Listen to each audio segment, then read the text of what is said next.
Ok, estamos de volta então com o estudo das variáveis. Começámos por ver como é que se define uma variável, neste caso de tipo inteiro, e mostramos que se pode definir a variável indicando só o seu tipo e o seu nome, da mesma forma que podemos iniciar uma variável indicando o tipo, o nome e atribuindo imediatamente um valor. Para apresentar esse valor, nós usamos aqui, eu vou agora criar aqui uma separação, usamos aqui algo que ainda não tínhamos visto, que é este método toString. Isto quer dizer que para apresentar o valor neste campo de texto, que é o label, que aqui está, ele, como está preparado apenas para apresentar valores de texto e não está preparado para apresentar valores numéricos por defeito, o que nós temos que fazer aqui é simplesmente pegar no valor numérico e dizer-lhe, olha, transforma isto para string, e automaticamente a linguagem de programação faz isso por nós, e portanto é aquilo que se chama fazer um cast, isto é, transformar um tipo de variável noutro tipo, e portanto ela faz isso apenas simplesmente para nós podermos ver este resultado. No vídeo anterior, referimos que existem certas condições relacionadas com a atribuição do nome às variáveis. Por exemplo, nós não podemos fazer isto, valor número 1. Não podemos atribuir nomes a variáveis com espaços no meio. Há várias técnicas para poder permitir que isto seja mais ou menos semelhante a isto. Uma delas é utilizar, por exemplo, um underscore entre cada um dos termos, e portanto, e portanto isto sim já é possível atribuir nomes a variáveis desta forma, e portanto neste caso aqui o valor já está a dar um erro, uma vez que esta variável deixou de existir porque o seu nome foi alterado. Eu posso selecionar aqui este texto, copiá-lo, Ctrl C, selecionar este, Ctrl V, e automaticamente o meu erro vai desaparecer.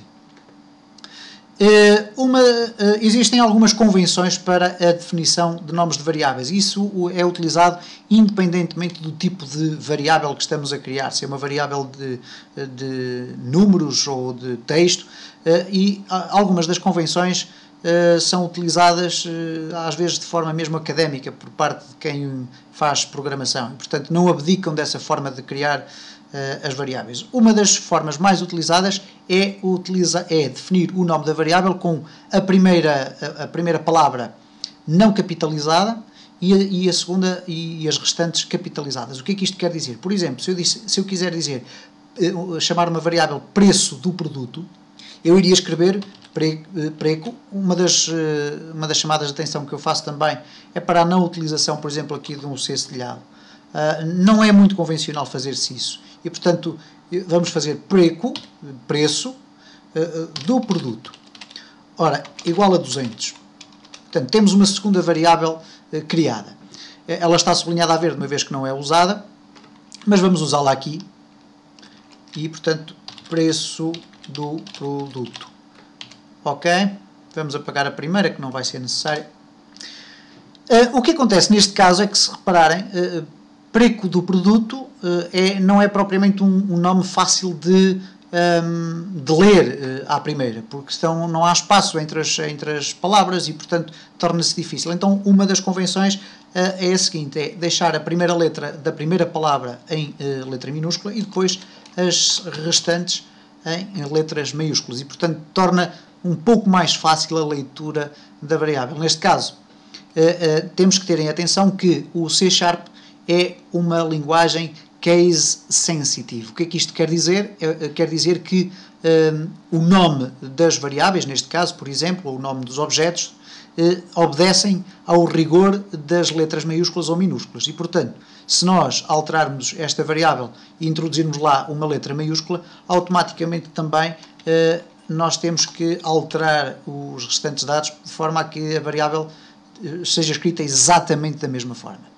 E, portanto, se nós agora executarmos novamente o nosso programa e colocarmos executar, lá está, aparece então o valor da variável.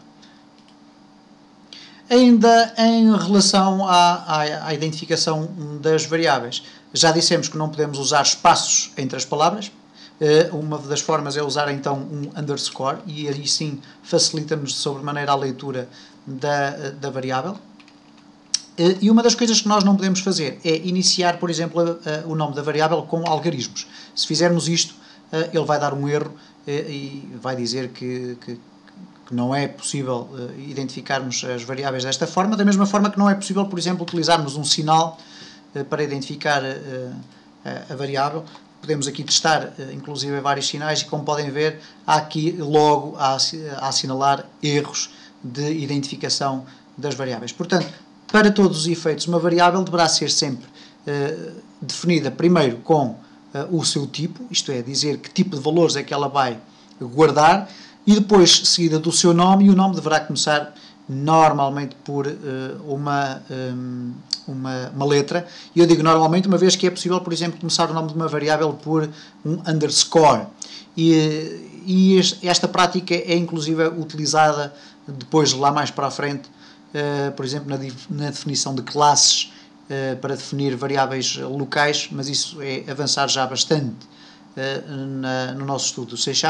Interessa por agora então saber que as variáveis devem ser definidas da forma como nós explicámos durante este vídeo.